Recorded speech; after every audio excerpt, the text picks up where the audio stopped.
അടുത്ത മാസം പാസിംഗ് ആണ്. അപ്പോൾ അത്യാവശ്യം പോയ സാധനങ്ങൾ മാത്രം മാറ്റിയാൽ മതി എന്ന് പറഞ്ഞ് കസ്റ്റമർ കൊണ്ടുവന്ന വണ്ടിയാണിത്.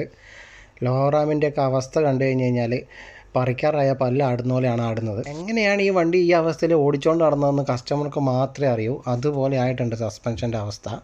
മാറ്റേണ്ട സാധനങ്ങളുടെ ലിസ്റ്റും കൊട്ടേഷനും കാര്യങ്ങളും കൊടുത്തപ്പം കസ്റ്റമർ പറയുന്നത് ഇത്രയൊന്നും മാറണ്ട, അതിൻ്റെ ആവശ്യമൊന്നുമില്ല എന്നാണ്. വർഷാവർഷം വണ്ടി ഇൻസ്പെക്ട് ചെയ്ത് പാസിംഗ് സർട്ടിഫിക്കറ്റ് ഇല്ലാണ്ട് വണ്ടി ഉപയോഗിക്കരുത് എന്നുള്ള റൂള് ബെഹ്റിനുള്ളതുകൊണ്ട് മാത്രമാണ് ഇപ്പോൾ ഇയാളിത് ചെയ്യുന്നത്. അല്ലെങ്കിൽ എനിക്ക് ഉറപ്പാണ് ഇത് ഈ കണ്ടീഷൻ തന്നെ ഇയാൾ ഓടിച്ചുകൊണ്ട് നടക്കും. നല്ല രീതിയിൽ മെയിൻറ്റെയിൻ ചെയ്ത് വണ്ടി ഉപയോഗിക്കുന്ന ആൾക്കാരും ഉണ്ട്. അവരോടാണ് എനിക്ക് പറയാനുള്ളത്, ശ്രദ്ധിക്കണം. കാരണം ഇങ്ങനത്തെ ആൾക്കാരും ഉണ്ട് റോട്ടിൽ. ഏത് സമയത്ത് ആ പണി കിട്ടാൻ നമുക്ക് പറയാൻ വേണ്ടി പറ്റില്ല. കാരണം അവരുണ്ടാക്കുന്ന ആക്സിഡൻറ്റിൽ നിങ്ങളും പെട്ട് കഴിഞ്ഞാൽ നിങ്ങളുടെ സമയവും നിങ്ങളുടെ പൈസയും എല്ലാം വേസ്റ്റാവും. കാരണം അവർക്കിനി ഒന്നും പോകാനൊന്നുമില്ല. കാരണം എല്ലാം പോയി കിടക്കുന്നതാണ്. പോകാൻ നമ്മുടെ വണ്ടികൾക്ക് മാത്രമേ ഉണ്ടാവുള്ളൂ. പിന്നെ ഉള്ളവരും റോട്ടിലുണ്ട് എന്നറിയാവുന്നതുകൊണ്ടാണ് ഗവൺമെൻറ് വർഷാവർഷം ഇൻസ്പെക്ട് ചെയ്ത് പാസിംഗ് സർട്ടിഫിക്കറ്റ് ഇല്ലാണ്ട് ഒരു വണ്ടിയും റോട്ടിൽ ഇറക്കണ്ടെന്ന് പറയുന്നത്. അതെന്തായാലും നന്നായി.